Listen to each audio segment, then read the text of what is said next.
we await the arrival of EO for District 7. She was at another function, so she will be joining momentarily. So if it is all right with everyone, if we could just wait a few minutes, or a minute or two, I would hope, so that she could join and commence. Is that okay with you and your team?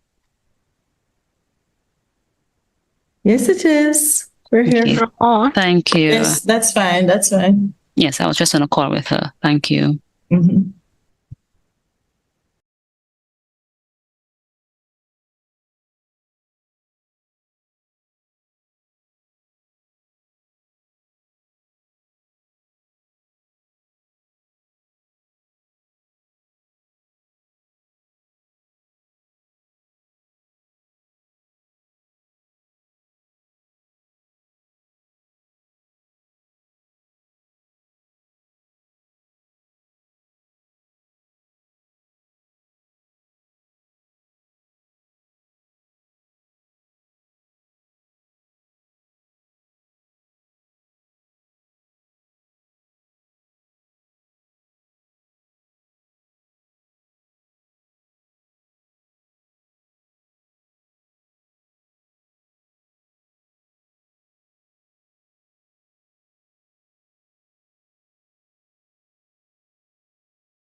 Hi, she's signing on right now.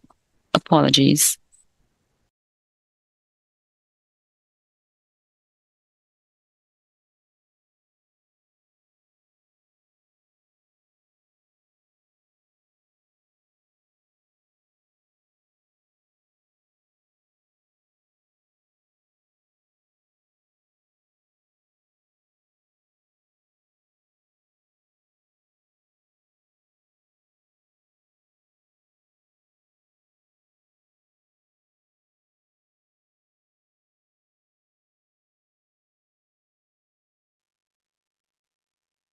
Good evening, Miss Emmanuel.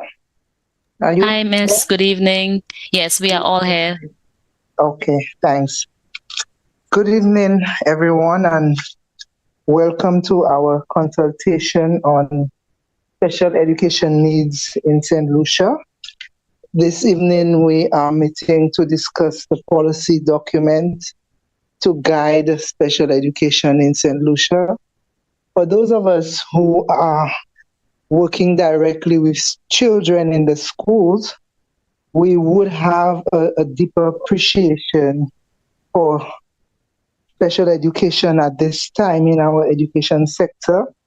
And we would know that it is an area at this time which is very, very dear to us, as for some reason or the other, we are seeing an influx of children in the education system with special education needs.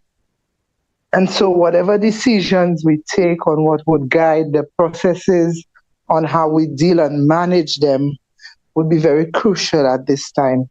And so it is incumbent on us to take this process very seriously to ensure that whatever we put into this document would guide and to whatever we want to see happening in the education system in the near future.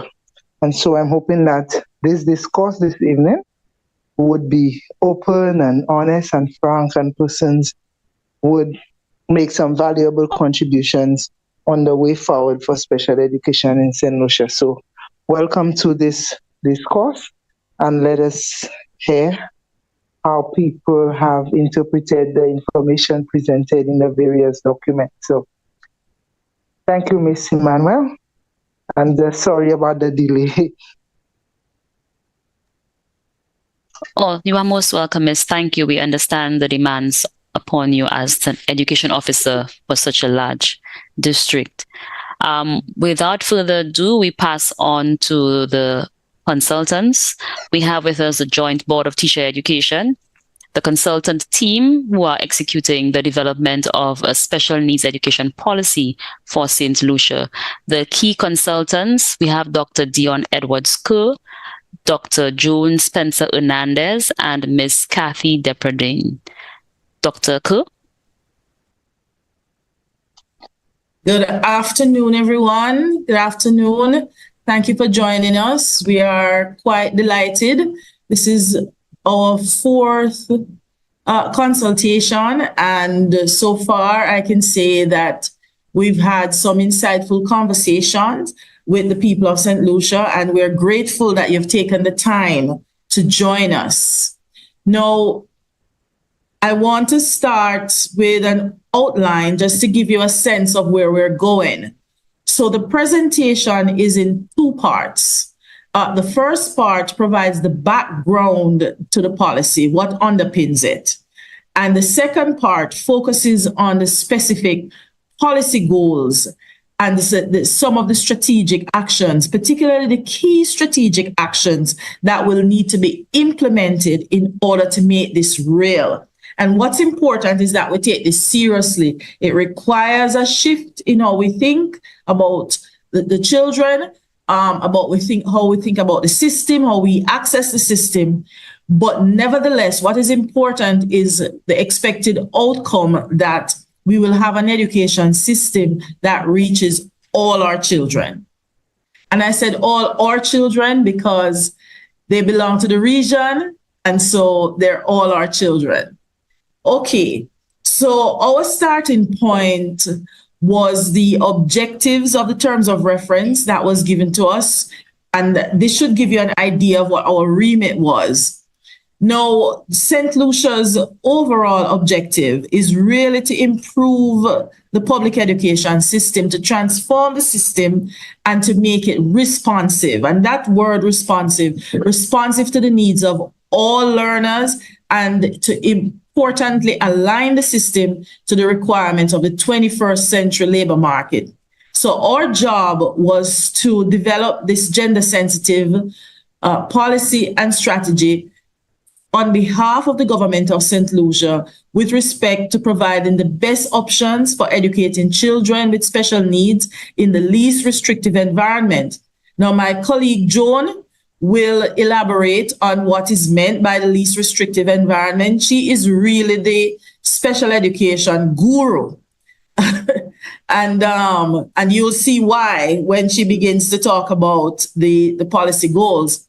But I want to spend just a half a minute or less than a half a minute to speak specifically to what is meant by gender sensitive. Now, within the framework that the UN has, from completely being gender blind, I guess, to being gender responsive, which is at the highest level, gender sensitive highlights the need for an awareness that there are things in the school system, there are ways, there are processes and procedures that affect male and female students differently. And so throughout the entire process, we focused on ensuring that we understood what was happening for boys and what was happening for girls. So all the data was disaggregated in this way. And importantly, many of the strategic actions focus on dealing with issues related to gender. The key policy issue is the recognition that there are barriers to learning in the public education system as it is now, and that there are some learning needs that are not being addressed, and some of these needs stem from a range of factors, including as is listed here: impairments, psychosocial disturbances, differences in ability, life experiences, deprivation, negative attitudes, inflexible curriculum, inaccessible or unsafe environments, policies and legislation that were written a long time ago and need to be redrafted in terms of the current context. Education managers and teachers who really don't have the skills to work with children who present with different sorts of needs. And so the government of St. Lucia recognizes that all children, and it's important to emphasize, all children need educational support. So whether those children are profoundly disabled or they're profoundly gifted, it's a spectrum from those children who can't help themselves to those children who are superiorly gifted. Giftedness is also considered a special need. And it's important to highlight this from the beginning, that we're not just looking at some children, we're looking at all children. Now, in terms of the approach that we took to develop the policy is evidence-based. So it's based on the data that we collected. So that was in two parts. The first part included an analysis of existing legislation, the existing Education Act, existing draft policies. It also included analysis of the ministry's strategic policy documents, and importantly, analysis of the statistics over a number of years. And when you have data like that over a number of years, you can track the children by cohort to see what is happening to them. The second part included conducting 35 stakeholder consultations, but these were really 35 interviews, semi-structured interviews, where we try to get the information in terms of what service delivery look like, what the processes look like, what are the procedures when a child has to be referred. So we were able to kind of get some descriptions around how the system works and the impact on children's lives. That provided the policy analysis which underpinned the development of the policy. In other words, we didn't just come up with these things out of our heads. We actually did the research to provide the basis for this. So one of the key things that stakeholders were really concerned about was that the existing law, the existing legislation does not provide sufficient coverage for a coordinated system of special education, right? And insofar, they highlighted gaps in the delivery of services, delivery of instruction, the curriculum, intervention programs, assessment, accountability, and support services. They were particularly concerned about the long wait times for assessment and even to get back the results. Qualified personnel to conduct clinical assessment. So a formally established multidisciplinary team with the required experts, the occupational therapist, the clinical psychologist, the physiotherapist, the speech and language pathologist, qualified special educators, as in not just teachers operating in the capacity of a special educator, but actually qualified as a special educator. One key issue was accessible school plans, whether or not children with mobility issues were able to access the plans. And later on, Kathy will talk about assistive devices and the assistive technology that's required in school to help those children. The stakeholders were also emphatic about what was happening at the secondary school level in terms of the gaps in instruction for children with SEN and gaps in the referral, assessment, and the skills training for those children who are identified with special needs to transition from school to work or further training. And that's an important consideration, especially when you're trying to build a productive labor market. Now, in terms of the findings from the desk review, of course, as the stakeholder said, we found that the Education Act is not as it is, the 2005 version, not the current version that's under review. The 2005 was not aligned with the various conventions that the ministry, not the ministry, the government of St. Lucia had signed up to. And a list of those I'll speak to in about a second. The draft policy for SEN has also been in draft for several years, and that in itself presents an issue because it means that it's not enforceable once it's in draft. Service provision, missing what we refer to an intersectoral framework. You might say collaboration, cooperation, coordination. That's a missing element in terms of the joined up partnership work that is needed between health, welfare, and education in order to inform what happens to children when they enter the education system. The organization structure of the special ed unit, and we particularly wanted to focus on this because it's such an important part. It's core to the delivery of services. So it's important that the special ed unit is organized in such a way that it can reach all the students. In terms of the data and the analysis, one of the key things we found was that from as early as MST2, based on the data, we can see that there are children who are lagging behind. Now, given, very little remediation over the years between grade 2 and grade 6, those children carry that lag into secondary school. And so there's this knock-on effect where underperformance is actually transferred to the secondary school system.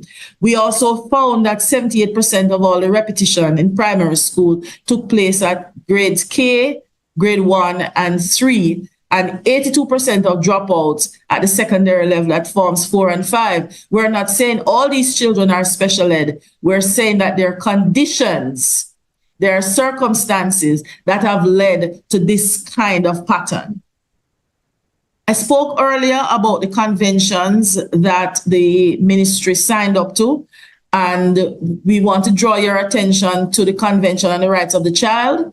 That's the UN Convention on the Rights of the Child, the UN Convention on the Rights of Children with Disability, the Strategic Development Goals, which is the SDGs, the CARICOM regionally, CARICOM HRD strategy, and the OECS education strategy. So in other words, we're anchoring this in what has already been agreed to. And so these are the principles that guided the development of the policy and led to this framework that Dr. Hernandez is going to speak to in a bit. But I'm going to pause here for 2 minutes and take any questions. So if you have a question or a comment at this point in time on what we've presented so far, you can go ahead and ask those questions.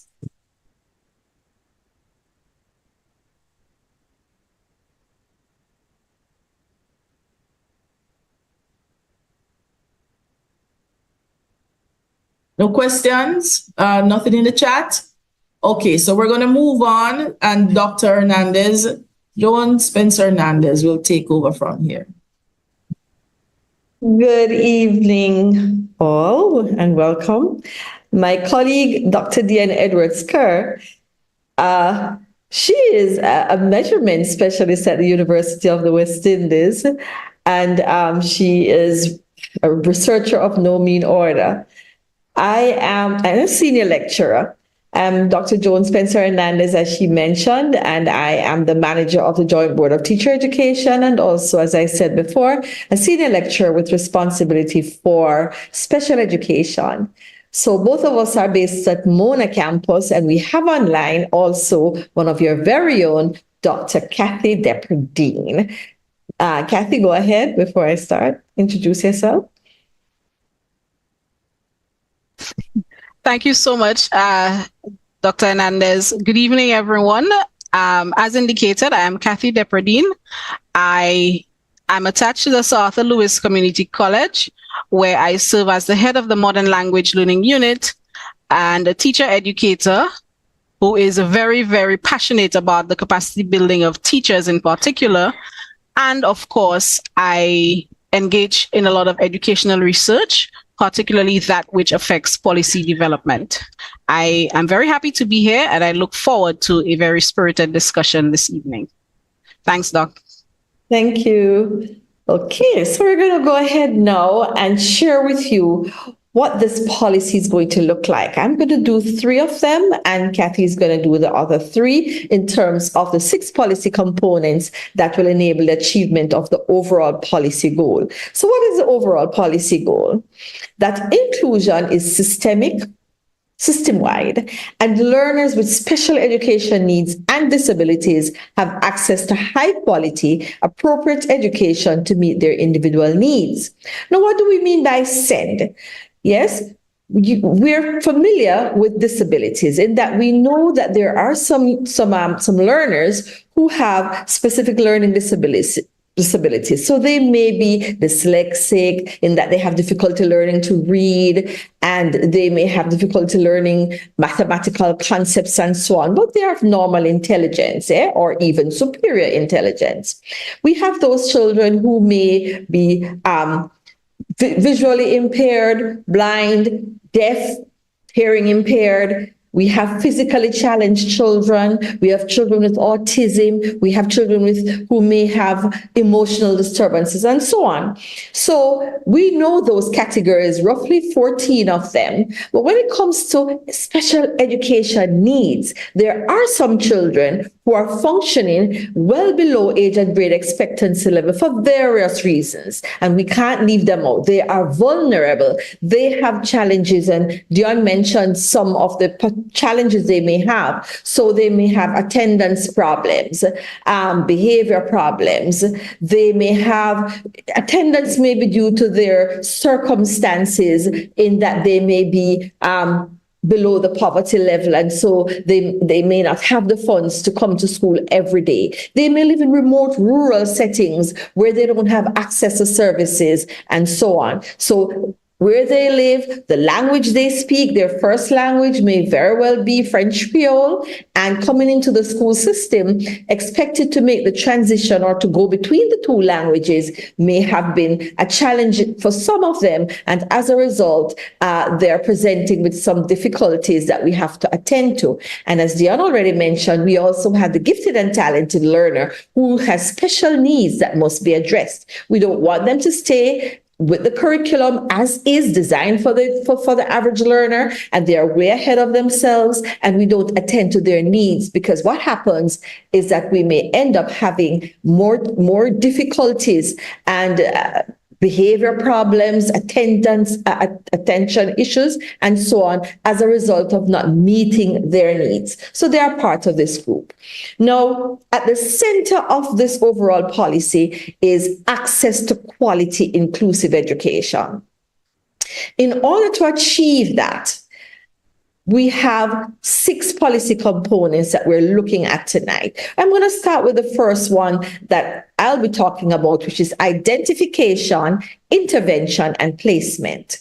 That's extremely important that we identify at the earliest possible time who are these children who are having challenges within the school system. And therefore, what are the kinds of intervention that are appropriate based on their needs? And then where do we place them? What are the placement options that we have? General education classroom, special school, special class within general education, and so on. So we look at those to see how we identify, how we intervene, and what do we do when it comes to placement. Then what are the organizational structures that are necessary to ensure that we can, in fact, achieve access to quality inclusive education? Organizational structures as it relates to the school level, the community level, the district level, the Department of Education level, the government of St. Lucia level. What are the structures that are necessary to ensure success? Then we have to also look at the infrastructural provisions and support mechanisms. Do we have, when we say a child with special needs must be included, if the child's needs can be met in a general education classroom? What if the child has physical challenges? Do we have ramps? Do we have the necessary technology that will enable that child to maximize his or her potential?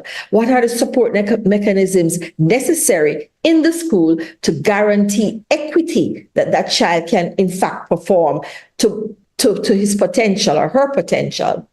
Then we need to look at what are the human resources necessary for us to be successful. We look at it in terms of quantity and quality. What are the minimum requirements that our teachers or clinical psychologists or physiotherapists and so on, what do they need to have to be part of a team to address the needs of these youngsters? Or teachers, what qualifications do they need? What training do they need? And so on. Then, of course, we must look at curriculum. What are the curricular adaptations and modifications necessary?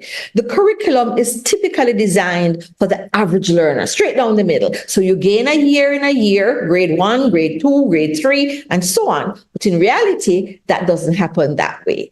A grade 2 child may be functioning like a grade 5, 6 child, and therefore the grade 2 curriculum needs some adaptations and modifications to suit the needs of those learners who are way ahead. Then there are those who are not, they're in grade 2, but they're functioning like a kindergarten child in that they're still learning letters and the sounds the letters make and so on, and versus those who are straight in the middle, ready for grade 2 work. Yes, so we must cater, as a teacher, we have to cater to the needs of all the learners in front of us. How do we do that? So can we modify the curricula to ensure that their needs are met?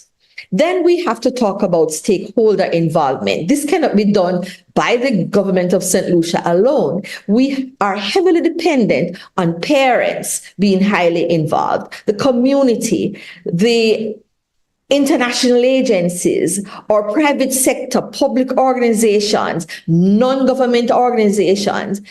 Everyone has a part to play, but how do you do that? It can't be that there's no plan. So what is a plan that is going to be implemented to ensure that the contribution, because you see, stakeholders have to keep us real. Stakeholders have to ensure that they're advocating for access to quality inclusive education and to help to monitor what is happening as we implement over time. So I'm going to go speak now on I don't have control. The next slide, please. Okay, I'm going to speak on the first one we mentioned, which is identification, intervention, and placement. Now, the overall policy goal here speaks to the fact that all learners with special education needs and disabilities will have access to quality, appropriate, inclusive education with free and compulsory primary and secondary education, like any other child, in their communities with their peers, unless it is clearly demonstrated via assessment, observations, and so on, that the child's educational welfare and social needs may not be adequately met in a general education classroom. This is simply saying that we want equity. We have to ensure that everybody who qualifies can be educated in a general education classroom. However, if your needs cannot be met there, what are the options that we have? And so I'm going to look at the areas contributing. What do we need to do to improve identification, intervention, and placement? One of the first things we have to look at is our referral systems. Our referral systems must speak to the earliest possible time that a child is identified as having a need. Where do we begin? What does it look like? Does it begin at the school level or the ministry level and so on? We're advocating that the referral system must come from either the parent or the school, and that we have school-based teams. And these school-based teams will investigate, will review the case once a parent comes forward or a teacher comes forward or a community member comes forward and say, hey, I do believe that this child is having some challenges. Then If it is that the school-based team is not able to deal with it because it is a bit more than what they thought, but they would have reviewed it and upscale it to, say, the district level or to the education department level, so that there is that system in place and everybody understands it in terms of how we refer, when we refer, to whom we refer, to whom do we refer, what documents do we need as we plan to make referrals and throughout the system. And early identification, the earliest possible time. Now, some children present with disabilities at birth.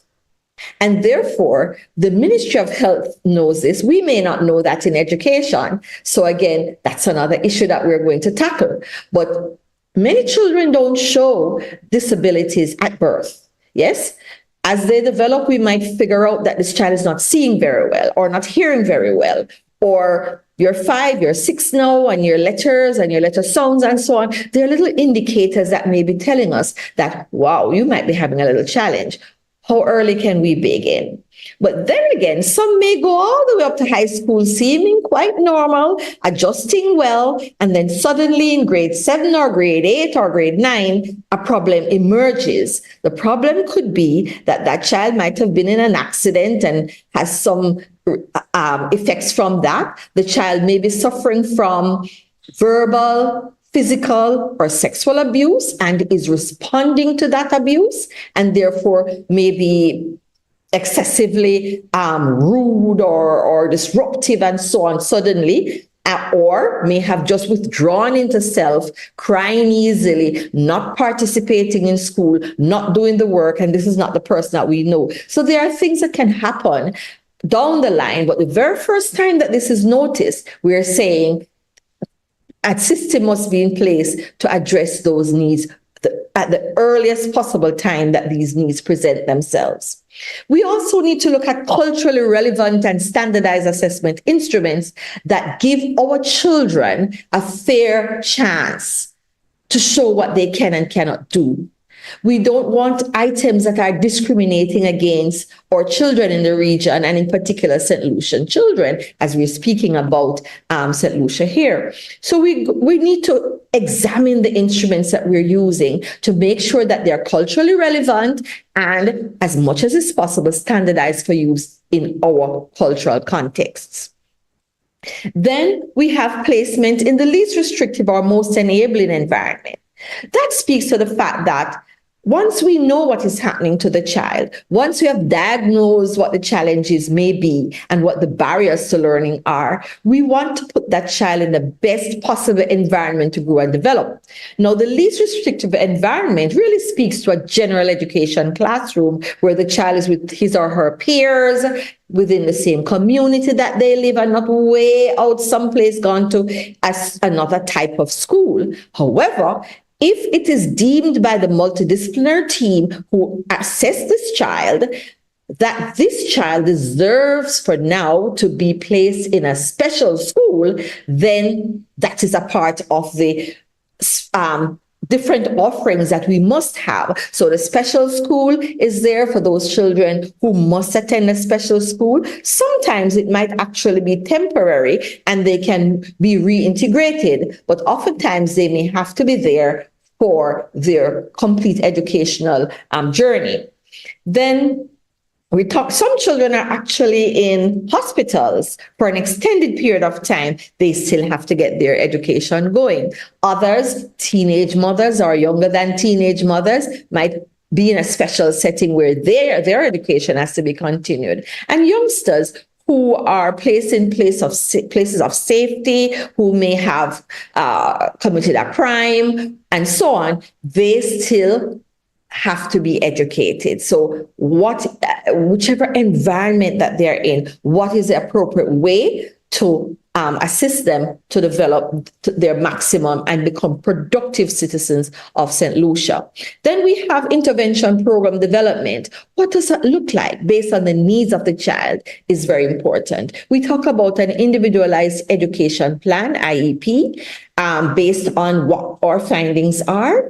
And therefore, these children must be educated based on what we know their needs are, and not necessarily because the needs of grade 3 in the standard curriculum says you must do this. But if I don't know how to recognize numerals and don't understand that numeral 2 means I have 2 things or whatever it might be, then how am I going to be doing complex mathematical calculations if I don't have the foundation? So we have to deal with that.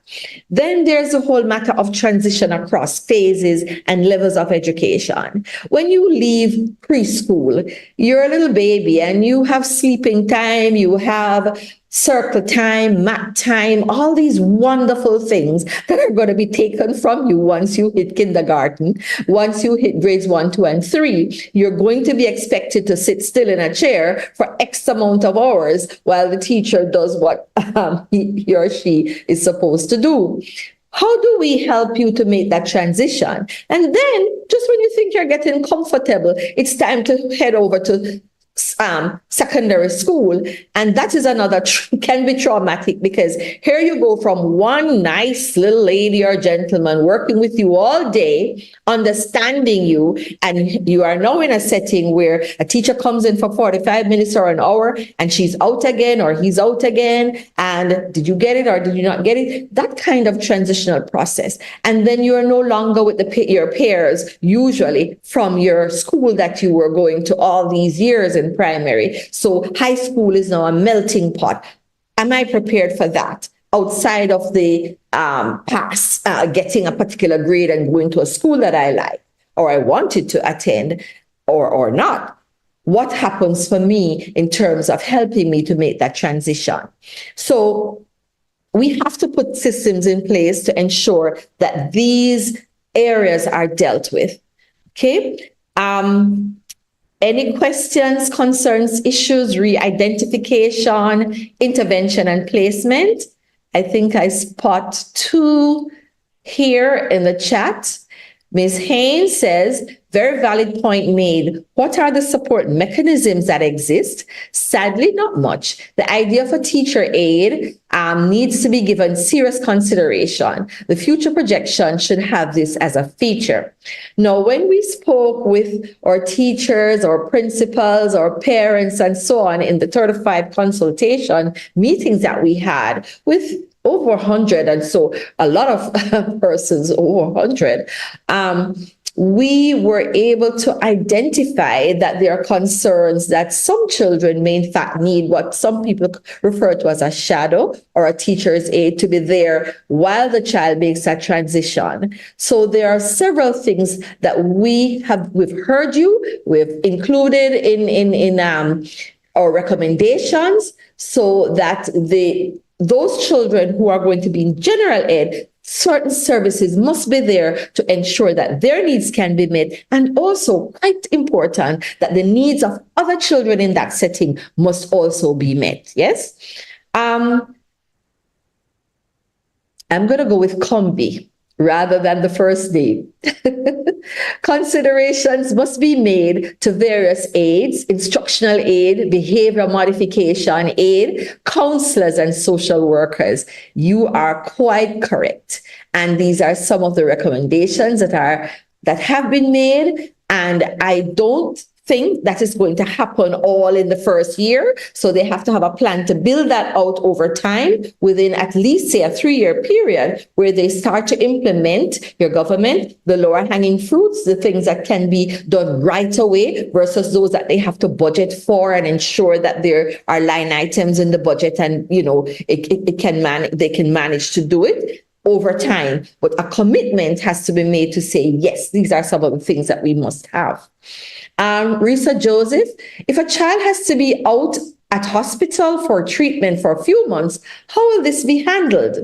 How is that being handled now? Because I know that in the system, you have truancy officers. I think they have a different name. So someone will know that this child is out for extended periods. If that is not yet in place, and what has to be in place is that the child's education must continue. There are children who have been in hospitals for 3 years. My younger brother reminded us that he had an eye injury, and so they had to stitch it, and all kinds of challenges took place when he was about 9. He was in the hospital for 6 months. 6 months. Yes. So he got help to continue his journey, his education journey, because you can't have a child out of school for that long and not make provisions. So whether it is there now or to come, these are considerations that must be made. Okay. Anyone else?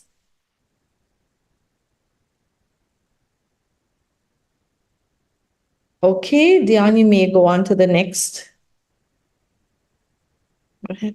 So we were talking about organizational structures, and the overall policy goal for this is that policy and strategies describe how the support structures at all levels will be organized to enable schools to effectively implement inclusive education. What are we talking about here? Organizational structures. If we don't have certain structures in place, things fall apart. Agreed?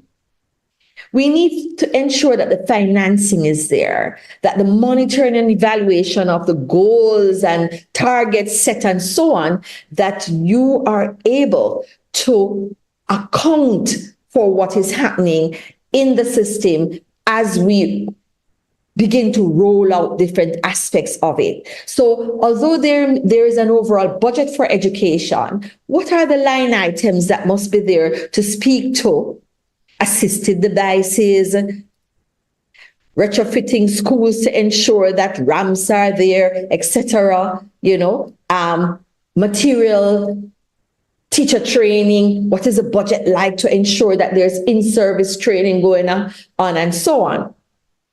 For the general education inclusive schools, there must be a structure that speaks to how this school is going to transform itself into an inclusive school. How will the principal manage such a school? What are the systems in place and the support mechanisms from the ministry, from the Department of Education, from the special education unit, and so on to make this work?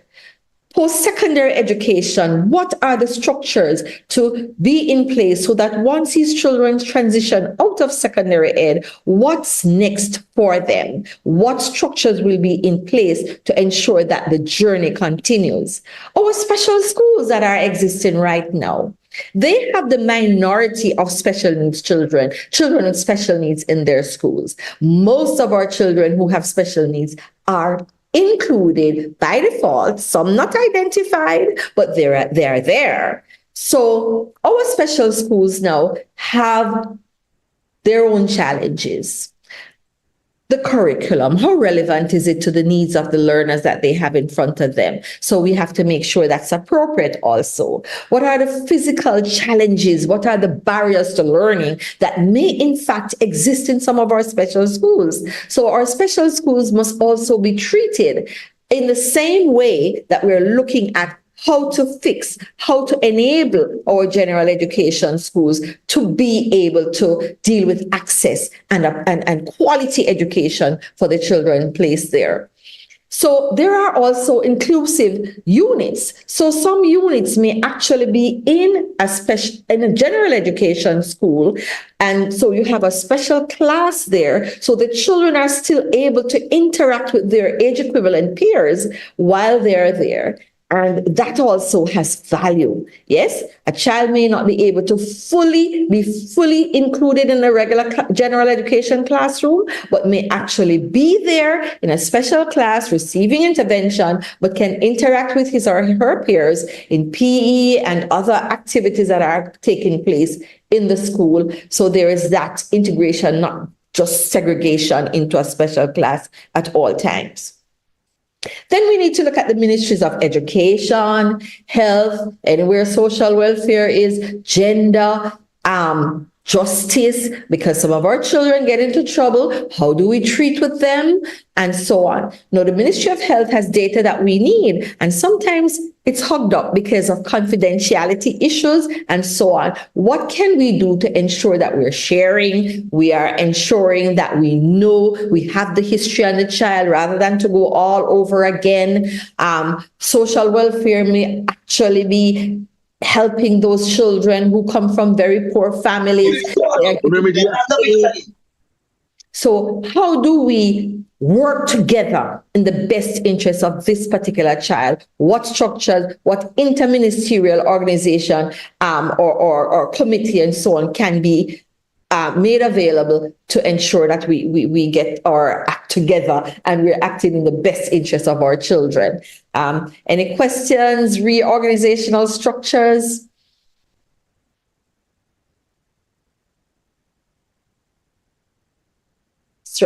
Questions or comments on what was presented on organizational structures?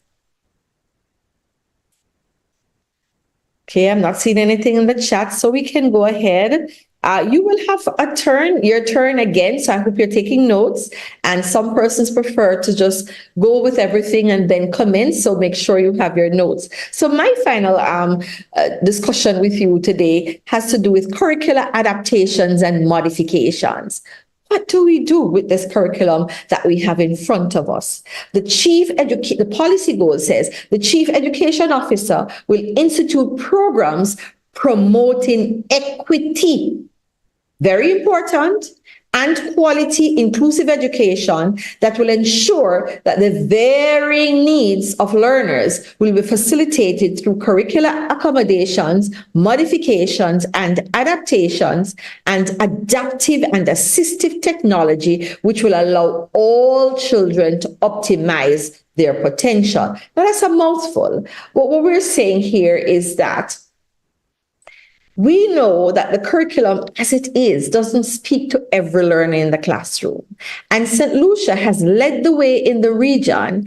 You began the process, and we worked with you, of examining your curriculum at the various levels and saying, look, how do we differentiate this? How do we ensure that different learners, learning styles, maybe as I'm a strong visual learner and also not a good auditory learner, kinesthetic tactile. So I like to do things like many boys like to do, to put things together and to visualize it than to listen to the teacher. I'm likely to be the child back in the days, and I was looking through the window and not necessarily paying enough attention while the teacher was talking. But if she had charts and she had other stuff, I was there with her. Or if we're going to make things, I'm there with you. Yes, our little science experiment, I'll be the first person there.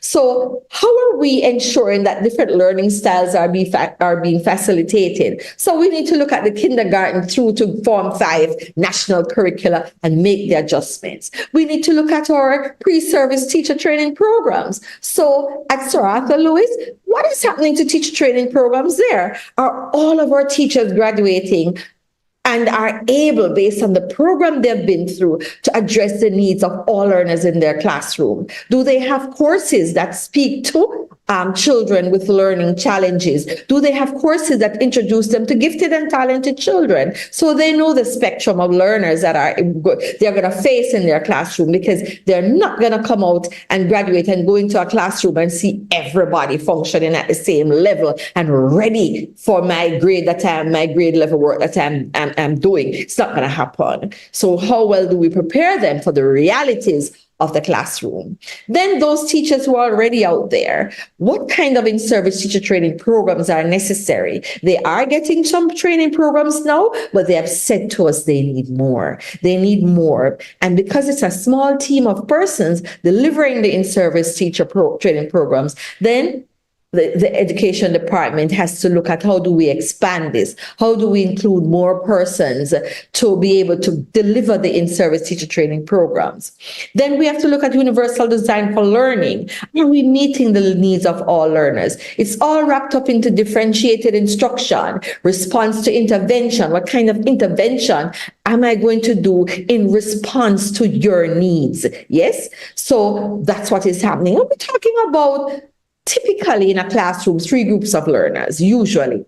Those who are on target, the way the curriculum is designed for them, those who are ahead of what the curriculum is saying, and those who are typically not ready yet for this grade level or this age equivalent curriculum that I have in front of me. And remember now, we've been taught as educators that what we must do is child-centered. It's not teacher-centered. It is not curriculum-centered. It's not Department of Education-centered. It's not MST2, MST4, or whatever centered. It's child-centered, right? Assessment accommodations, extremely important. Why? You may not know this, but some of the doctors or nurses or teachers or engineers may actually be dyslexic, have challenges, may have attention problems that they went through, may actually have gotten their degree orally because they were able to sit. If they did it in the UK or in the US, you can get a reader. Now, CXC all the way up to CAPE can give you a reader, and they do. They can give you a writer. They can give you extra time if it is properly documented what your needs are. So they're doing it. And to some extent, you're doing it with your national exams, but it's not being done in the general education classrooms. Everybody gets 1 hour to do this paper, 1 hour it is. Even though my fine motor coordination is not properly developed, I can't write so fast as that one over there, and I'm going to be penalized. But what if a little extra time can help me because you know my needs? Then it must be done. So we have to look at assessment accommodations, and that's all wrapped up in the curricula, adaptations and modifications. Okay, thank you so much. Any questions related to curricular adaptations and modifications? Time to field them. There are 2 in the chat, though. Okay, thank you. So one says, Ms. Haynes, the idea of curriculum review and reform must be given serious attention. Agreed. The pace of content information and the mass of content does not always augur well for students who are challenged, in particular students with learning disabilities. You are so correct. A sense of hopelessness often pervades teachers who don't know how to reach them or get them to grasp what has to be taught. You are on point. And can I tell you, there's also a sense of hopelessness for some teachers when a child, I had a little cousin, she's gifted and talented. And I recall that the teacher was so annoyed with her. Sometimes when she questioned her, she was only 6 years old. And she lived in a naughty corner because she was constantly questioning some things the teacher said and done. And one day the teacher said to her, which college did you go? Which teacher's college you went to? Yeah. So she lived in a naughty corner because she had too many questions and she disagreed with things sometimes. And I have worked with other gifted and talented children who frustrate teachers so much because they have, their needs are not being met. Yes. And so it can go either way, but you are correct. Where does functional literacy fit in the order of things? Functional literacy fits in all the way down at the primary level. By grade 6, you really should leave grade 6 at minimum functionally literate to go into secondary to add value to that.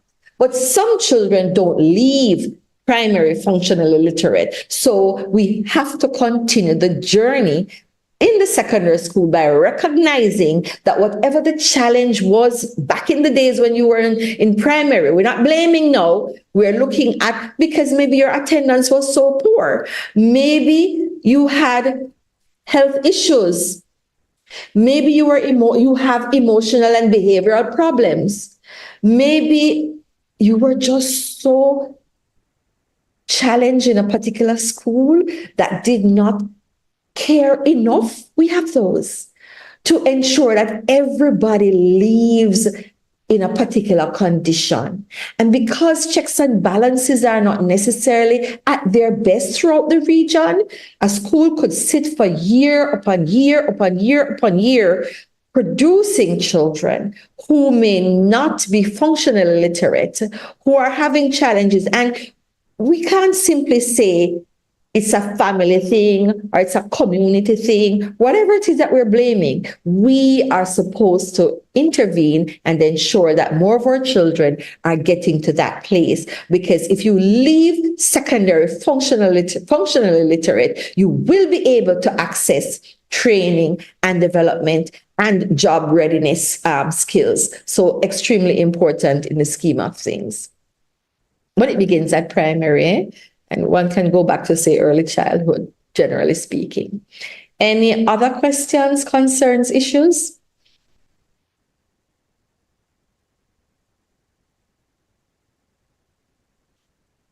Okay, Kathy, over to you. Oh, doctors, someone has a hand up. Lucas Harrow. Okay, go ahead. Yes, good evening. Good evening. As a minute ago, you made a statement, and like, as in some schools don't care. It's not that they do not care, it's that they do not have the resources to reach the special needs students. And even in classrooms now, you might have different learners, but you don't have the resources. You just have the basics to reach that student. And it does not have, you cannot meet every student need because of the resources available. How And do it we might fix even come out of pocket. I take your point. It's a valid point. But what do we do when we are in those situations? Do we sit and decide that, wow, we're not getting the resources that we need, and we have children with X, Y, and Z needs? How do we collaborate? How do we reach out to say, okay, we are a school that we have some challenges, we need help?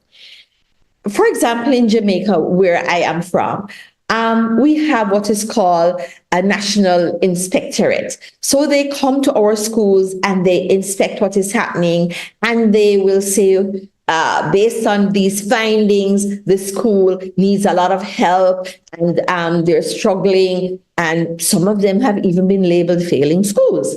Then what are the things that are necessary now for the ministry to say, okay, I've identified your needs. How do we work together to fix some of these challenges? Yes. How do we ensure that we have more persons within that school environment, within that community environment, that are working towards turning that kind of ethos around and helping us to make the school more successful? But yes, there are those situations, and there's sometimes when we sit in that situation for way too long, change never comes. And so what happens is that parents recognize this and will spend money to send their children miles away to a school that they believe will provide the kind of education that they want for their child. That should not happen. We have to work together to turn that around. Thank you for that contribution. Miss, I also have another point. Why isn't there a reevaluation of the universal secondary education? Pardon? Why isn't there a reevaluation of universal secondary education? I am not so sure, but it should be an ongoing evaluation, ongoing monitoring to ensure that the objectives of universal secondary education are being met. I would leave that question for those of us here who work directly with the education system in St. Lucia. So if anyone here wants to tackle that question, go right ahead. But it requires that we go through to ensure that the goals are being met. And if they are not being met, why? What are the challenges that we face? Oh, Joan, if I may interject, as you rightfully mentioned, this is a continuous, well, there has been a continuous review of this, of the universal secondary education. And as a result of this continuous review of USE, the mechanisms are continuously being put in place by the Ministry of Education in response to the recognized limitations of this initiative. And one such remedy, or one of the mechanisms being put in place, would be this draft special education needs policy. Because with USE, you do have a wider cross-section of students, or a wider range of ability in the regular or the mainstream classroom. And so it necessitates sound policy and guidance to teachers or educators and principals who are the leaders of the system as to how you can best, or how we best support learners within this mixed ability classroom setting or school setting. So much is being done. It may not be implemented as quickly or to the satisfaction of persons based on the needs of the children across the system, but there is a continuous review and amendments are being made as the years go by. Thank you for that. I'm looking at two other comments in the chat. The teachers, I don't know who this is, but it's a Samsung user. The teachers are frustrated with the system because they do not have the resources. The principals are tired and angry, and the students can feel the energy, and that too can affect their learning.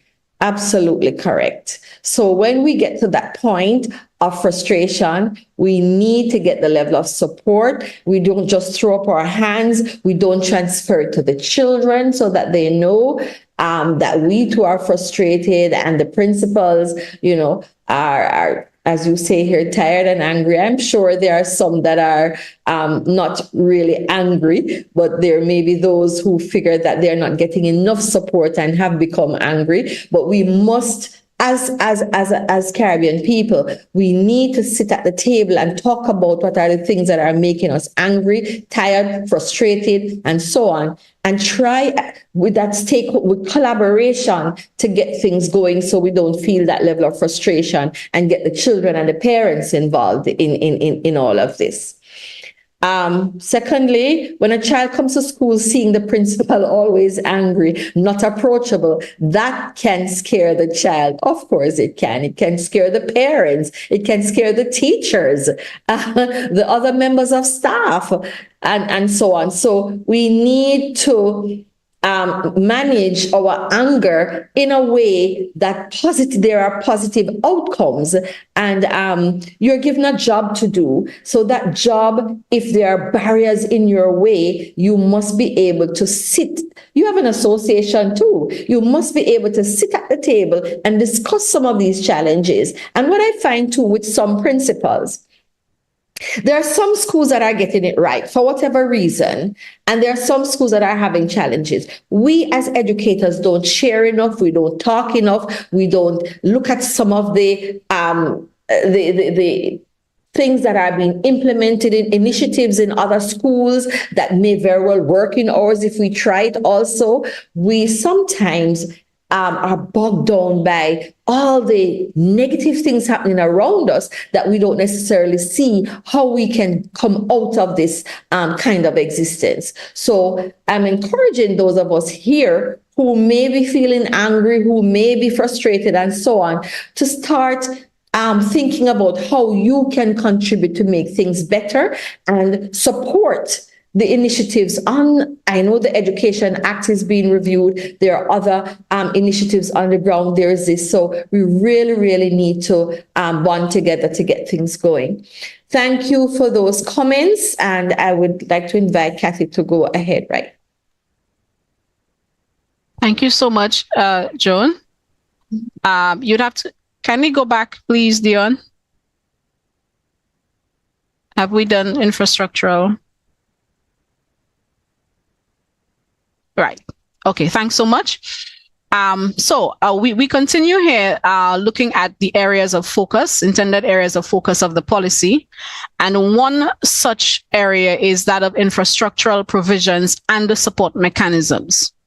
So from that area of consideration or area of focus, the main policy goal is that the government of St. Lucia, through the Department of Education, will establish structures and systems to provide reasonable accommodations in the form of adaptations, resources, and support to optimize learning opportunities and outcomes for learners with SEND in an inclusive environment.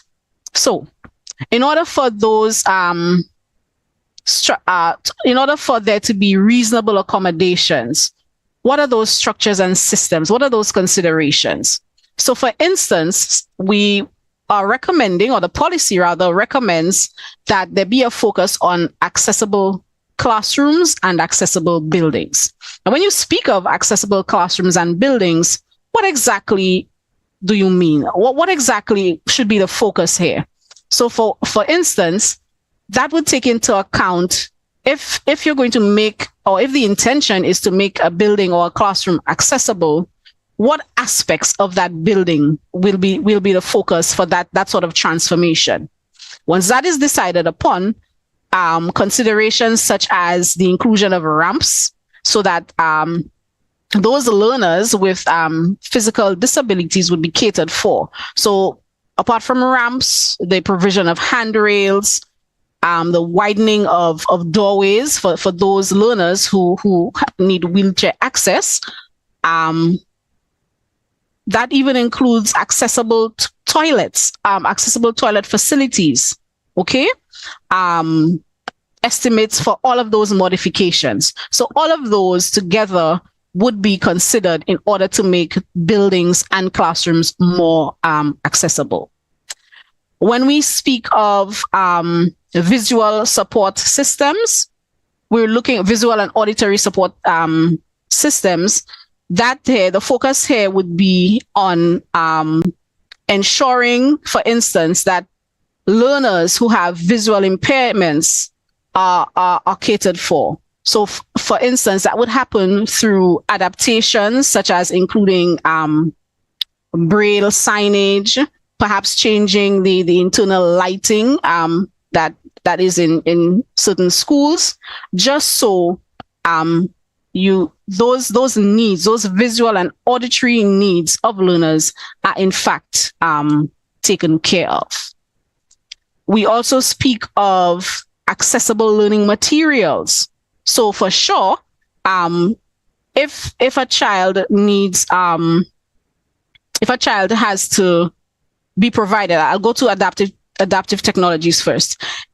When we speak of adaptive technologies, we're looking at those technologies that will facilitate, for instance, text to speech translations or movement from text to speech. Those technologies that will allow learners to take notes or facilitate note taking. Those technologies or tools that will allow for writing. Okay, so if there is a focus on the use of adaptive technologies or the provision of adaptive technologies, then certainly the physical materials that would facilitate access to those adaptive technologies would also have to be provided for learners. And we are looking at, again, making those accessible.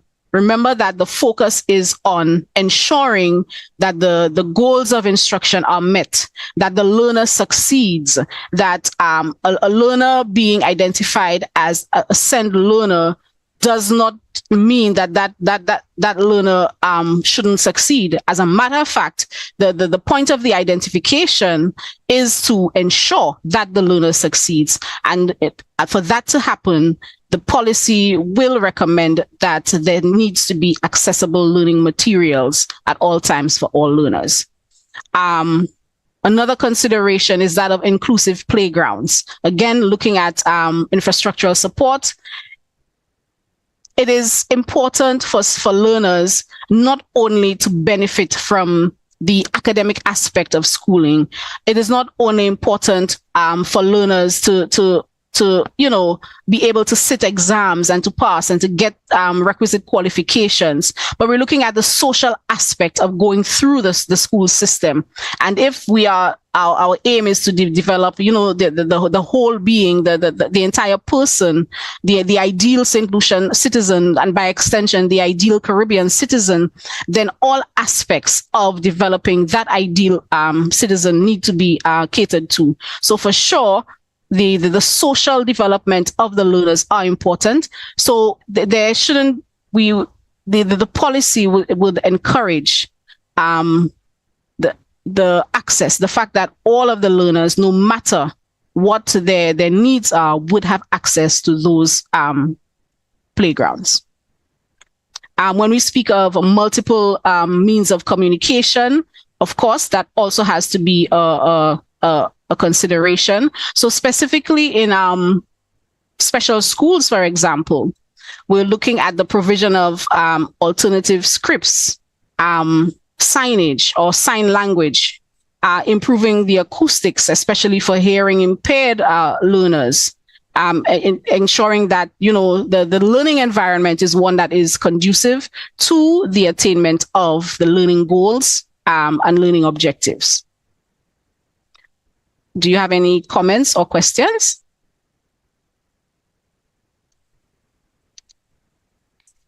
Yes, Mr. Harrow. Yes, Miss. From what I've been hearing, most of the disabilities spoken about would be physical disabilities and provision for them. Physical disabilities would make up like 1% of this, differently able students. But realistically speaking, when we look at students with ADHD, the learning disabilities, there are more of these students and less avenues to reach them than those with the physical disabilities, like wheelchair-ridden students and blind or deaf students on a whole. So it's not that I do not agree with the changes that have to be made to the schools to allow the inclusion of these students. But we have to look at the broader picture of those students with the non-physical learning disabilities and how best we can reach these students. That's my opinion. Okay, thank you so much for that contribution, Mr. Harrow. I believe that Dion would have touched earlier on the range of learners that this policy covers. Dion, would you care to comment? And certainly covering all of the students that would have been classified as SEND learners, certainly all of their needs would be catered to within the purview of the policy. So whether the learner is labeled as autistic or otherwise, especially when you speak of accessible learning materials and adaptive technologies, their needs would also be taken into consideration. Dion or Joan? Okay. I think I want to ask first if his question is in relation to this single slide or to the entire presentation. I'm trying to get a sense of where his understanding is. If his question relates to the infrastructural support, the infrastructural provisions and support, or it relates to the presentation up to this point.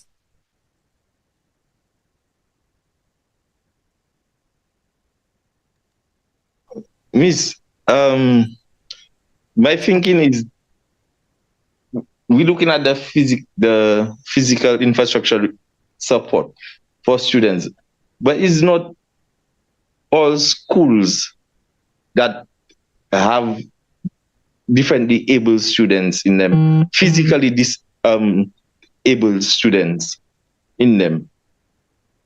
But all schools for sure have students with learning disabilities. That's where my thinking was coming from.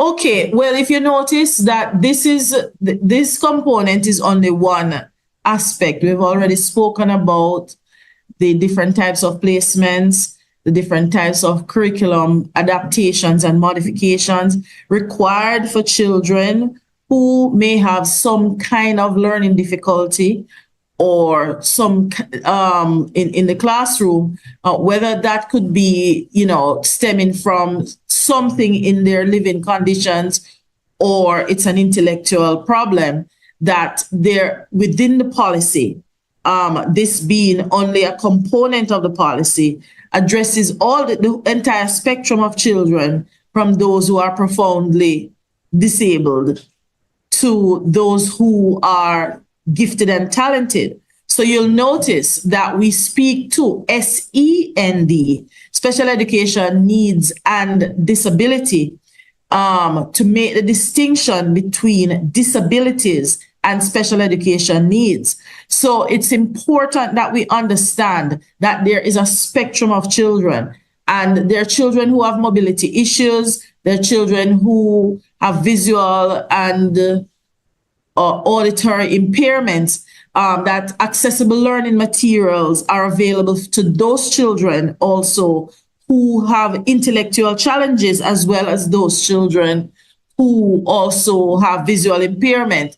So the sort of technology that is now available is not singular to those children who only have mobility issues. It's important that we understand that we have to provide the facilities for children with mobility issues, but children who have other range, all forms of special needs, all forms of disabilities are covered under the policy. And so within the strategic actions that are listed on all of the other areas are also ways to address the issues of those children. A big part of what needs to happen to those children who are, for example, in our schools who are underperforming, really need, sometimes pull out one-to-one support, but might not need adaptive technology. They need support in school, and to support them, to help them to move from one stage to the next. And so the idea is to be inclusive in the approach, and not to focus on any single area by itself, but the gamut of the 14 categories of disabilities and all the areas of special education, special needs, that can arise. Support mechanisms also speak to the group that you are concerned about, those who may have a learning disability, because within that classroom setting, there are learning materials that may be needed to differentiate so that they are able to maximize their potential. The use of technology is very important in teaching children to read and so on. So it's not just speaking to those who may have a physical challenge. Infrastructural provisions could also be smart boards, whiteboards. Some teachers are still struggling with chalk and talk. I hope not in St. Lucia. But it speaks to low tech all the way up to high tech that would meet the needs of all learners. Or Joan, if I may interject, would it be possible to return to the slide which focused on dealing with the students who may have cognitive disability, so he can probably relate to it and see the difference? And then we can revert to the infrastructural provisions vis-a-vis that which you had originally for students with cognitive. Yes. Or hidden disabilities, yes. So yeah, I think the point that Joan is also getting at, that we would like people to understand as well, is that the infrastructural support and mechanism does not simply focus on a single area of disability. Yes. It's the technology and the kinds of infrastructure we're talking about is to ensure that all children, regardless of what category they fall in, we are evaluating what sort of adaptive technology they need, what sort of assistance they need in the classroom in order to help them to engage. So it may be that children who are visually impaired need a special lighting in the classroom. If you might have a classroom that needs that. But as Joan said, you might need an interactive whiteboard in a classroom for children who have other kinds of, who fall in a different category, who might simply be a particular kind of learner and need this particular technology to work with them. So the infrastructure and support is for all children, regardless. The point is to be able to evaluate where the children are and identify what technology, what infrastructure, what mechanism they'll need to support them. So it has to be contextualized in that sense. Agreed. I hope there is some clarity for the gentleman.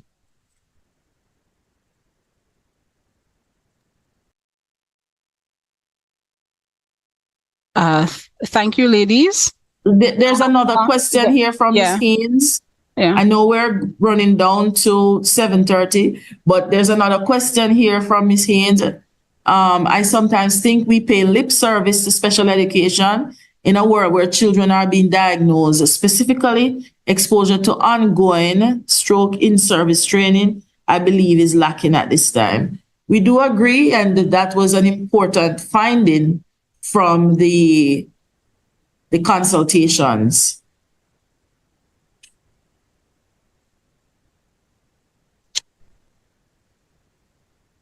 Kathy? And that comment which was just made here is going to be dealt with in terms of the next area of focus of the policy. So additionally, the policy will focus on human resource provisions. Okay. And the main policy goal to accompany or, going along with that area of focus is that the government of St. Lucia will undertake appropriate measures to improve the quantity and quality of teachers, educational leaders, teacher educators, and specialists who support school communities in implementing inclusive education. So if there is to be an improvement in quantity and quality of all of those individuals who are essentially, expected to implement, right? As almost like the gatekeepers there, the kind of first faces of the individuals implementing special and inclusive education. What exactly is this policy speaking to in order for that to happen? So, for instance, the policy is making this really significant recommendation about the establishment of the multidisciplinary assessment team and its composition. So in order, again, for there to be quantity and quality of persons who support the implementation of, so for instance, that multidisciplinary assessment team, and it was mentioned a little earlier, should have, for instance, a special educator on board, the general education teachers, clinical or school psychologist, a speech or language pathologist, an occupational therapist, physical therapist, school counselor, okay, special education coordinator, behavior specialist, school nurse, of course, parent representatives, all in an effort to ensure that there is quality support being offered to SEND learners. In addition to a focus or a consideration of the composition of the multidisciplinary assessment team, the policy recommendation is that there be qualified teaching staff, or a focus be placed on the provision of qualified teaching staff to include those individuals with disabilities in both inclusive and special schools. So both in the mainstream school and in the special schools. And of course, going back to the point that was just made, there is this need for ongoing professional development. There is this need for the retooling and reskilling of teachers who may or have already been trained, yes, and may have had access to the 1 or 2 special education courses, but still believe that they need support. They need to be able to function optimally. They need to be able to function effectively within the inclusive environment. So certainly, whether that training is like short-term training, yes, or whether it is training that equips or speaks to what the minimum qualification of a teacher who is supposed to be a special education teacher, what those minimum qualifications should be, and whether that minimum qualification should in fact be a bachelor's degree in special education. So certainly, there will be a heavy focus on ongoing professional development. Certainly, a focus has to be on the SEND unit and ensuring that it is staffed with the required personnel, again, so that the implementation of inclusive education, can really be successful. So a recommendation is that the unit be staffed with qualified special education education officers, persons qualified in that area. Now, I spoke of ongoing professional development. So that professional development can focus on in-service teachers and, of course, pre-service teachers who may, coming very new into the system, need that sort of support in terms of how they are to function in an inclusive classroom. But if you are to train those individuals and to prepare them to build their capacity, certainly there has to be a focus on the trainers of those individuals. So the recommendation is that teacher educators themselves should be qualified in to prepare in-service teachers for inclusive classrooms. Okay, so the focus is not only on retooling and the capacity building of in-service and pre-service individuals, but on the trainers themselves. Okay. Another area of focus would have to be on school leaders, on principals. If inclusive education has to be implemented at the school level, it has to be part of this plan or strategic plan for the entire school.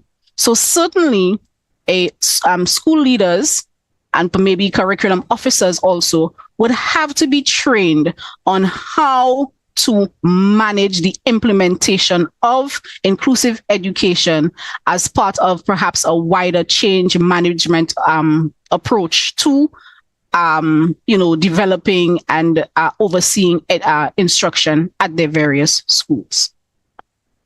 Are there any questions or comments? Oh, I can see the chat has lit up.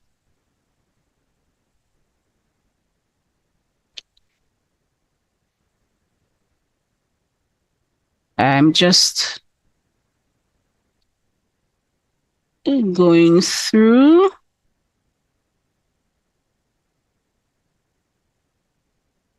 Okay, the next, there's a comment here, too much preference at some schools. Some teachers pay attention to only kids who perform. Those who are slow, they don't get the attention that they need. And of course, certainly we know that that is unacceptable in the instances where it does happen. The focus is on inclusion. The focus is on no child being left behind. Yes, the focus is on ensuring, or the focus should be on ensuring that every single learner benefits from instruction and that every single learner's needs are in fact met. I'm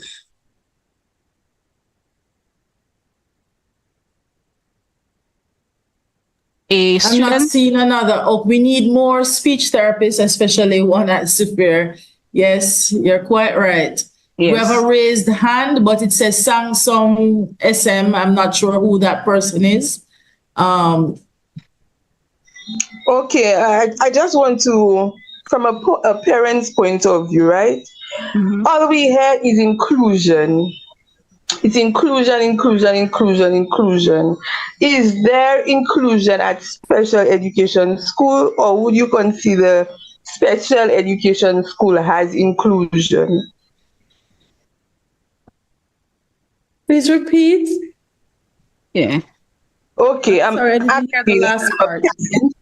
I'm asking, do y'all think that there is inclusion in special education schools? Or should inclusion be at special education schools? Okay, typically, special education schools have similar kinds of children. So, for example, there may be a special education school for those children with hearing impairment and, need sign language and all of that. Although the movement will be to move them into general education if there are no other special education needs. Right. But typically, so you may have a school for children who are blind, children who are intellectually challenged. The inclusiveness of that particular school is going to be limited by the fact that we are not advocating that children without special education needs should be moved into a special ed school.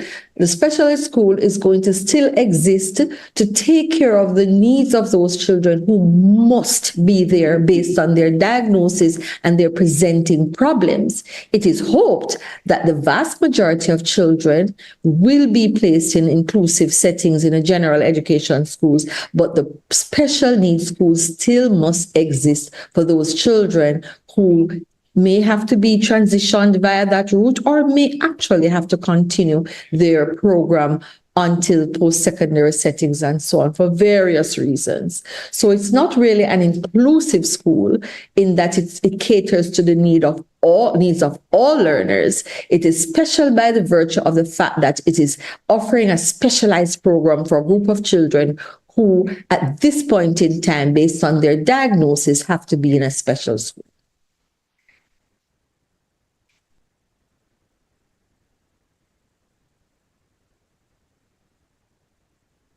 I see here where would be important to differentiate between SEN and SNE. Oftentimes you see them use, they're interchangeable, but special education needs and special needs education. Let's begin with special needs education. It speaks more to what you're going to do to educate children with special needs, the type of education that they're going to be getting versus special education needs speak more to what are your needs. What is your diagnosis? What is your challenge why you are considered special education? What are your needs? What is the nature and need? What are the nature? Sorry, what is the nature and what are your needs based on that nature for special education? So one is speaking more to the education programs to be provided for special needs education for those children who have special needs. And then SEN speaks more to what is your diagnosis? What is your challenge? What is happening to you? Why you need to be classified as special education needs, like the gifted and talented. Yeah, the gifted and talented would need SNE. I hope I'm just trying to make it as simple as possible, but sometimes you see them used interchangeably, but there's a thin line between what they mean. Also providing short courses for parents in order to be able to deal with their child. Also educating St. Lucia, maybe some short ads on television. Correct. This is where stakeholder, when my colleague spoke about stakeholder involvement, it's speaking a lot to public education, and that has to be very targeted, ongoing, and so on. And similarly, parents have to get involved in training courses because they too must understand the nature and needs of their child. Yes. Thanks, Joan. Dion, next slide, please.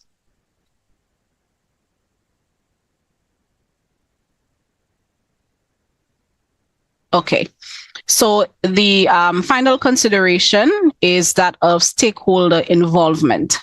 Going along with stakeholder involvement, the general policy goal is that the Department of Education will establish a framework that will identify stakeholders and the role they will play and outline the strategies to engage them and to support the implementation of special and inclusive education.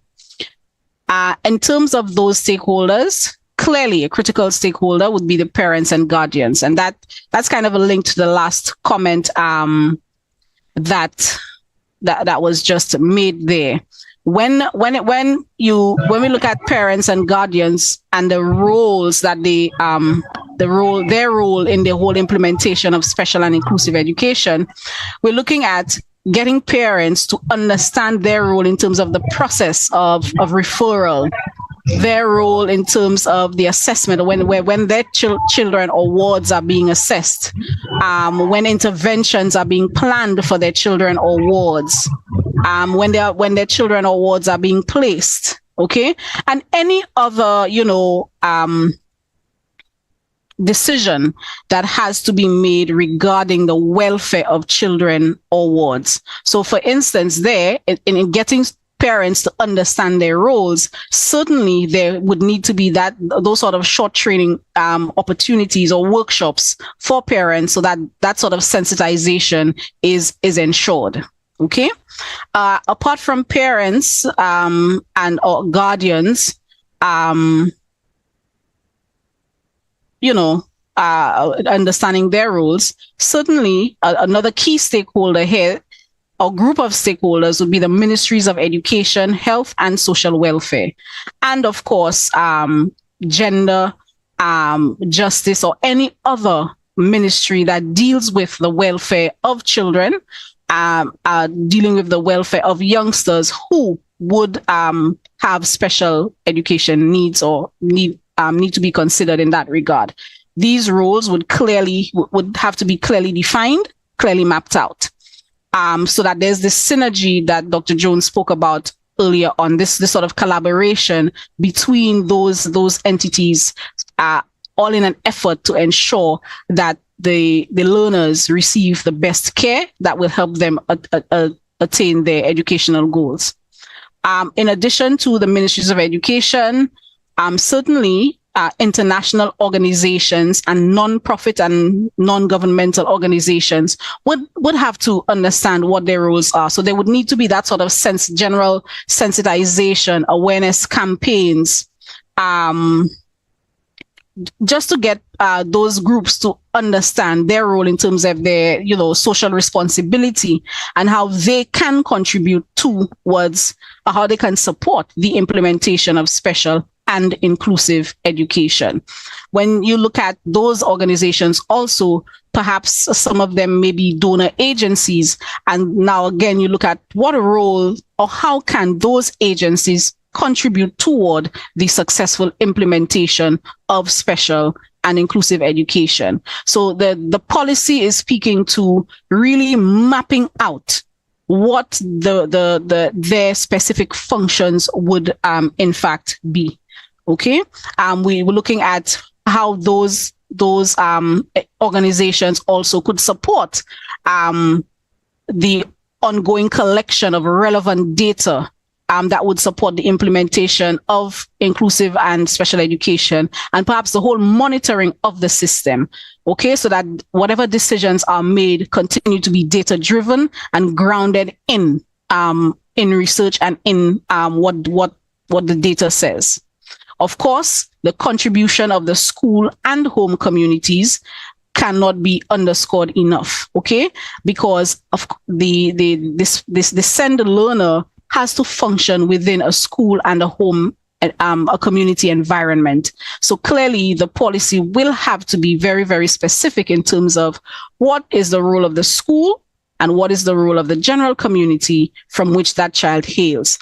And we remember that the aim or the whole point of, identifying all of these stakeholders is to ensure that the appropriate support mechanisms are in fact in place, that each stakeholder understands its role so that they can support and support the successful implementation of special and inclusive education.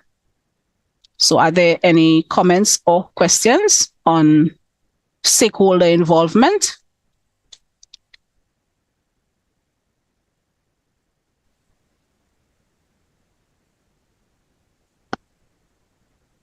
Yes, I was thinking a key factor that needs to be added would be to have discussions with the actual children themselves in the classroom, those who are not coming under the umbrella of having a special need.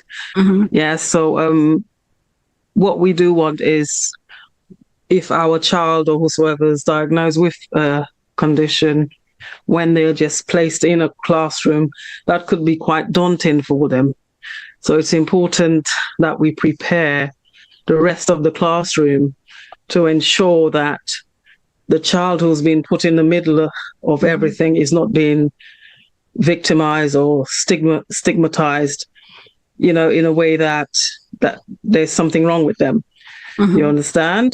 So yes. We also have to make sure that the actual classroom, apart from parents being educated, apart from parents being trained, the classroom, the kids in the classroom also have to be prepared for that. They have to know how to work with the person who needs the extra support as well. Certainly, very, very valid point there. And of course, that would form part of the various sensitization campaigns and programs that would have to occur. Because certainly also, when we speak of the school and the community from which the SEND learners have to function, that is also a consideration. How do you get the students themselves or the other learners themselves to appreciate what is happening, to appreciate that they too are important stakeholders in the process of making the environment as inclusive as possible for their peers to succeed? So thank you so much for that, Miss. I'd like to add, thank you for that in coming up with this policy, we had, among the 35 consultations that we had and meetings, we had students of various ages and abilities. So we had students with special needs contributing, children who are in general education classroom. And I must say that one of the things, just doing this throughout the region, one of the things that is so, heartening and really making us feel good about what we do is that the best supporters of inclusion that we have found are children. The children who are in general education classes, we have surveyed several of them, quite a few, and they are always so willing. And their plan is that their peers must be educated with them.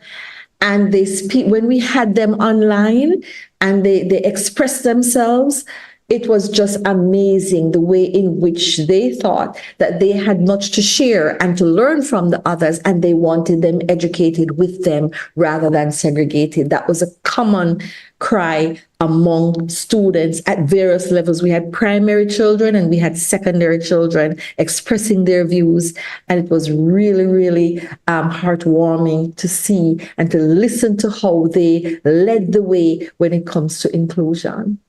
So we definitely have to, it has to be a part of the plan to prepare them for receiving their peers who have any sort of special education needs and disabilities.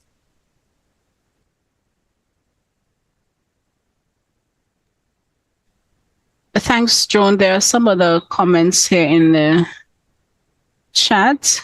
There was a question, is the sensitization and awareness of parents and the general population going to be addressed? Certainly, that is the intention here, as the goal is to reach all stakeholders involved. There are training sessions for parents and caregivers of children with special needs. Is there any training for parents with children with disabilities but that are no longer in a school setting? Joan, I'll let you speak to that one. Okay. No longer in a school most setting. definitely, that's a big part of the plan for our stakeholders, such as parents, because parents will have to know what the law says.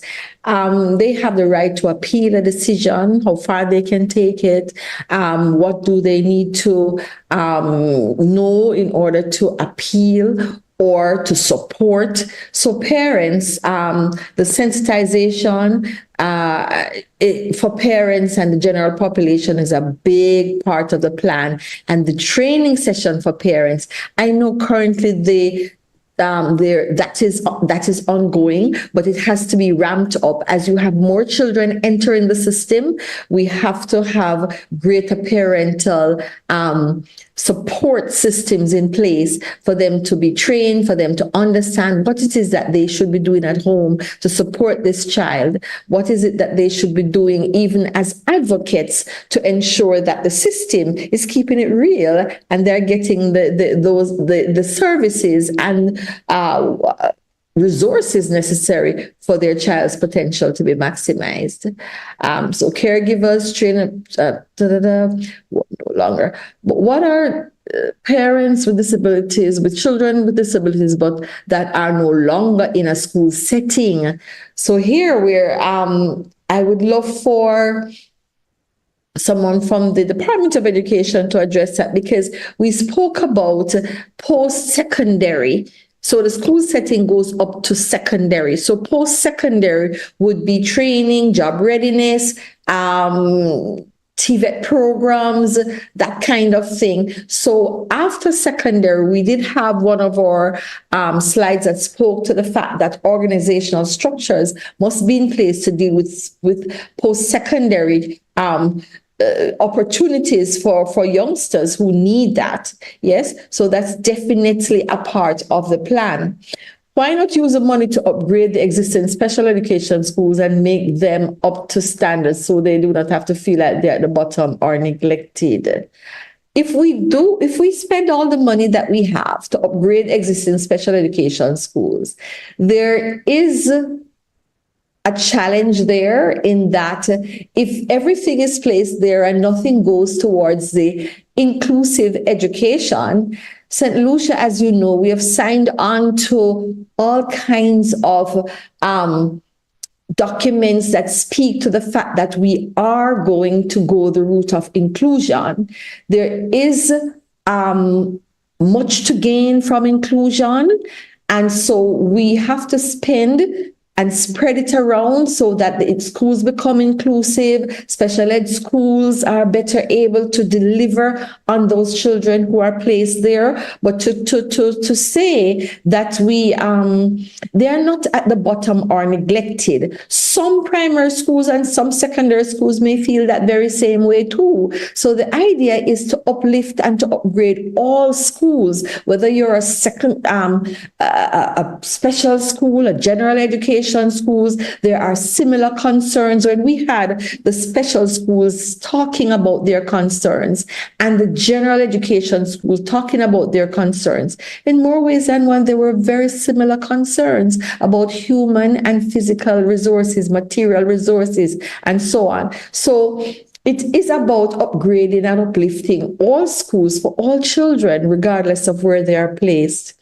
I'm happy that greater emphasis will be given to stakeholder contributions. I especially like mention of the social welfare department. I sincerely believe that students need a champion for their cause, especially where parents have failed through willful neglect.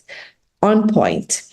Risa Joseph says, if a child is not able to do physical education at secondary school due to a disability, will it affect the average of that child at the end of the term? And it should not. It should not, because that's where adaptations and modifications are very important.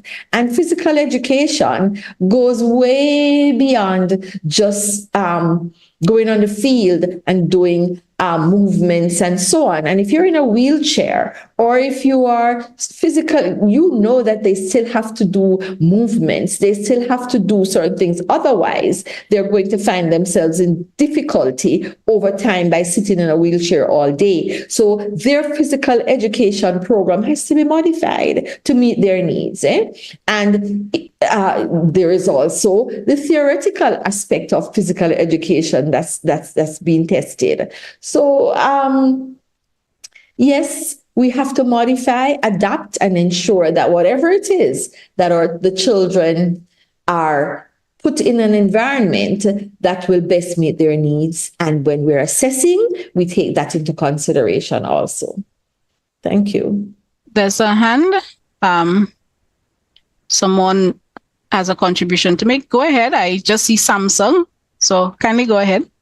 Okay, based on a question that was asked a while ago in the chat, right? Someone said about using the money to upgrade the schools, and then so that the school or the children at the school might not feel neglected.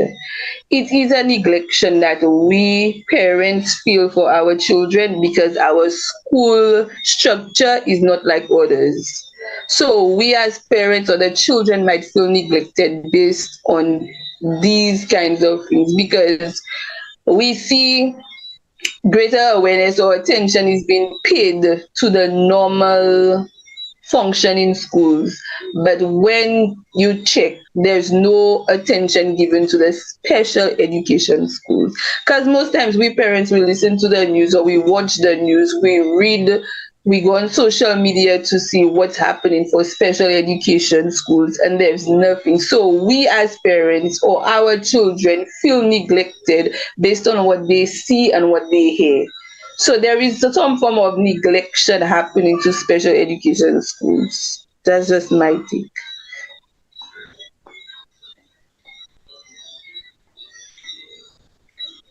Well, ma'am, thank you so much for sharing that. You're being very frank about how you feel about that. I don't know if Joan or perhaps Miss Emmanuel cares to comment.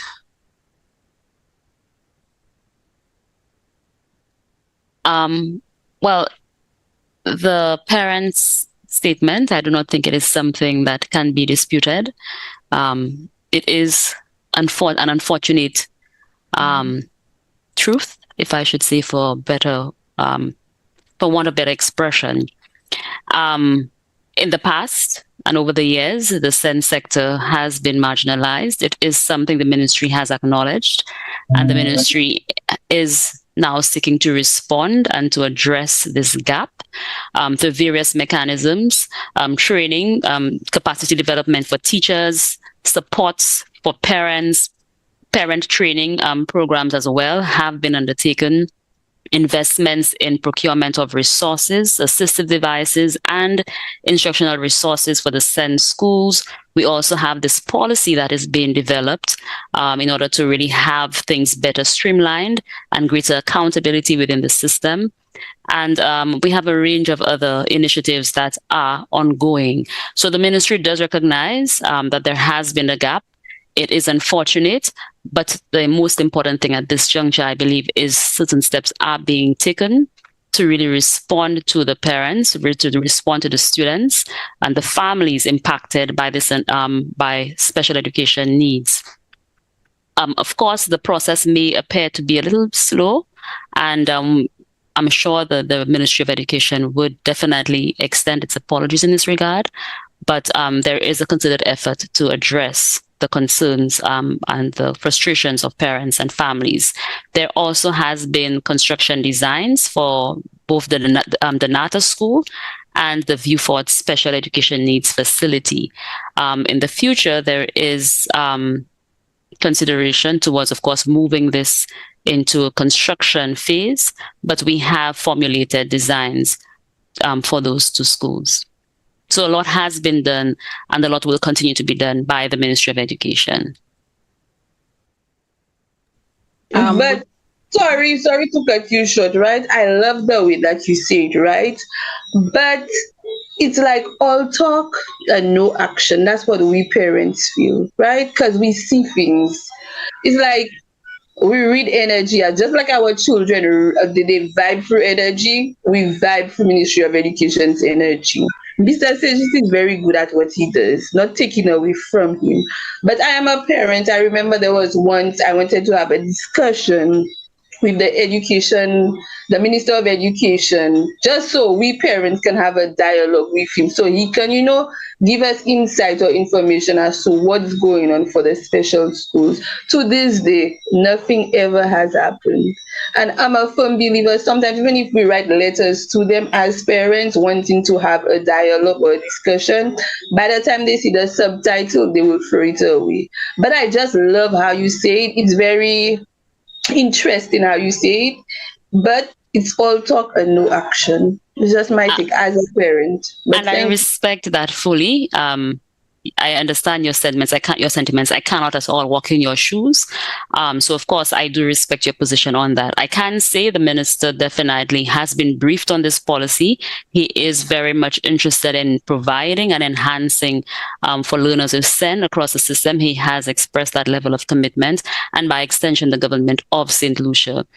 Rest assured, under the Education Quality Improvement Project, we are quite passionate about the SEN sector, and we have gone above and beyond to try to put the necessary mechanisms in place and supports in place. And of course, as this project continues, we will continue our best to assist and to provide supports for parents and families of children with SEN.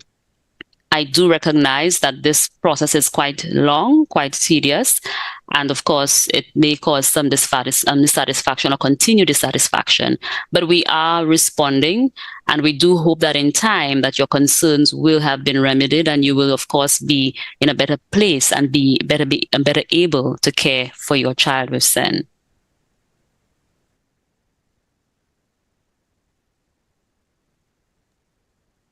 I've noted another a comment. Well, yeah, in the chat. What is in place to help parents with a child with disabilities that is not in school for one reason or another, but is of age to be in school, and more specifically, not over secondary school age? So what is in place to help the parent or parents to cope with the child and life with a child with disabilities? She continues, does the government help those persons to cope with them, like I guess through training sessions? First of all, why is a child not in school? In school, yeah. A child needs to be assessed and to be placed in an appropriate educational institution where the child's needs can be met. And if it is that there are some other social or financial or whatever the problem might be, a social worker needs to be deployed to investigate what is happening. The system must should kick in to identify why that child is still home, what are the needs of that child, and how best that child can be assisted. So we do have children like that throughout the region who are not in school. Sometimes it's the same community that reports it, or a parent after figuring that, well, I don't think my child fits in. Sometimes it's the remoteness of where the child is located, and the family cannot see that they can take this child to any institution that is far away because of cost factors or what have you. But the important thing is to find out why that child is not in school and to quickly see how best the resources can be put together to ensure that that child is properly educated. Joan, is it feasible for Mr. Segis to provide some additional response? Oh, please, we need him at the end of these sessions. So thank you. Your turn, sir. Mr. Segis, are you on to respond to this latter question? Or? I am on. Good evening, everybody. I have been listening. Thank you very much. Currently, there are provisions for children who are of school age who are not attending. In fact, the existing Education Act says that it's a violation of the law for a child to be of school age and not accessing a recognized educational program. And it is for that reason that we have a school attendance officer whose job it is to find out what is going on, to give, to coordinate welfare assistance if that is the reason for non-attendance, or to facilitate bringing the parent before a magistrate if the reason is just simply that the parent is resisting and delinquent. The important thing to remember, though, I think, is that what is new about this policy is that it essentially mandates a coordinated intervention for children in not just this situation, but every other situation involving special educational needs or disabilities. You would have heard that it was said that it is going to mandate that there is stakeholder involvement. So the Ministry of Education, as it stands now, is mainly responsible for special educational needs. That is not a feasible way to operate, because children with special educational needs and disabilities may have medical aspects of their need. There may be welfare aspects of their need. There may be law enforcement aspects of their needs, and all of these stakeholders need to have their areas coordinated in the direction of the child, so that they can be a kind of a 360-degree support structure that makes education successful for the individual. We have some components of that in existence right now, but we don't have a document that mandates the way that these services should be coordinated. And that is one of the things that we expect that the policy is going to contribute into our educational space.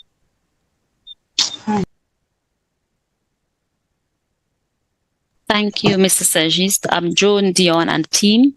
Ms. Depredine, we do have one question online which I would like to speak to. Was someone required some specification regarding the proposed location for the new Donata School? I am not at liberty, unfortunately, to discuss or to disclose details on this. This is still very much in a work in progress. And so in due course, where this is finalized, I would trust that the government of St. Lucia would then have this available to the public, or the Ministry of Education would have this available for public consumption. But at this point, there is still much finessing going on. But rest assured, the designs are formulated. It's just a matter of finessing things and getting this school constructed at some point. Thanks, Ms. Emmanuel. I see there's another comment in the chat. I believe it. Oh, it says, what is in place for children who have reached an age to leave the special needs school, especially those who are not physically challenged? Perhaps Mr. Sergis, would you care to chime in?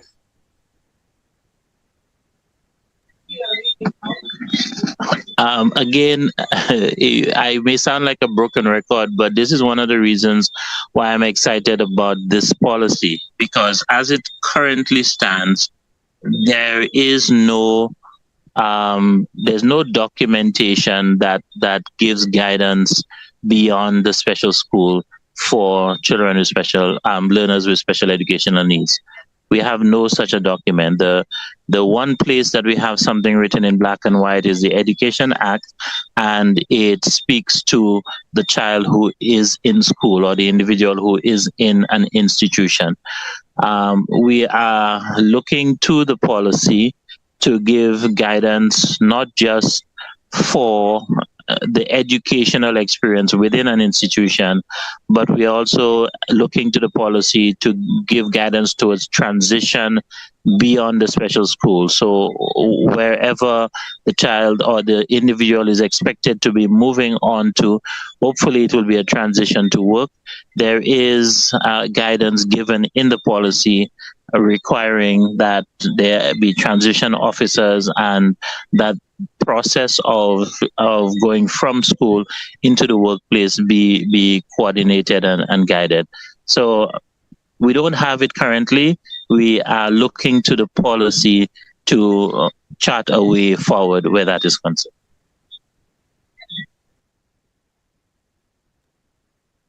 Thank you so much, Mr. Segis. Joan or Dion, do you have anything else to add? No, thank you. No, not really. And I think we're out of time. Yes. So I really want to thank everyone for joining us. Thank you for your openness, candidness, and these insights that you've brought will certainly help us to rethink or to add to and make whatever modifications we need to ensure that the policy suits the current conditions and context in St. Lucia. Thank you very much. Thank you, Mr. Segis. Thank you, Ms. Emmanuel, for organizing this, and to the education officers who have also assisted. Thank you very much. Thank you very much, JBTE team, the team from the Joint Board of Teacher Education in Jamaica. A lot of work has been accomplished by the firm, excellent work, and we really would like to commend the firm for the dedication, the commitment, and of course the quality the quality product that has been produced at this time. We, of course, look forward to the continued contributions of stakeholders with a view towards enhancing or finessing this draft policy document such that it is really to the satisfaction of the beneficiaries of the system or the general stakeholders within the education system. We thank you very much, participants, for availing yourselves this evening. We do recognize the time that we did call on this meeting, but we thank you very much for availing yourselves and for participating in this very, very important discussion. Again, we would like to restate the Ministry of Education is very much committed to enhancing provisions for students with special education needs and providing the relevant supports for those students and their families. And this draft policy is a very significant step in this direction. So without further ado, I would like to thank you once again. And Mr. Segis, is there anything else you wish to say before we close? No, not much. Just other than to say thank you to everyone for being here. I am still in excitement mode about the policy and what we are looking for it to do for us in special education. As I said last night to last night's group, I want everybody to know and understand that this is a big deal. There are many people who say this should happen and this should happen where special education is concerned, referring to various aspects of what they think should be rules and regulations that are applicable in special education. This policy is the way to make that happen. And so even with the discussion about universal secondary education, this is an important pillar that is going to help with the realization of the objective of universal secondary education. So as I said, I'm a big fan of the policy. I am quoting it everywhere I go. And I am looking forward with excitement to the wonderful things that will be accomplished for our learners with special educational needs and disabilities through this policy. Thank you so much, everybody. Thank you, Mr. Segis. And just to notify the public that the next steps for this phase would be the consultants would regroup, review all of the feedback received during all of the consultations this week, and of course, work on finessing this document so it really is to the satisfaction of stakeholders and really responds adequately to the needs of our special education needs sector. So thank you very much once again for indulging us, and should we of course require your discussions or your contributions at some point in the future, we do hope that you continue to avail yourselves. Thank you very much and do have a pleasant evening. Thank you, Joan and team. Thank you, Dion. Thank you, Ms. Depredin. Thank you. Good evening. Good evening. Bye-bye. Bye-bye. Thank you. Good night, everybody. Bye-bye.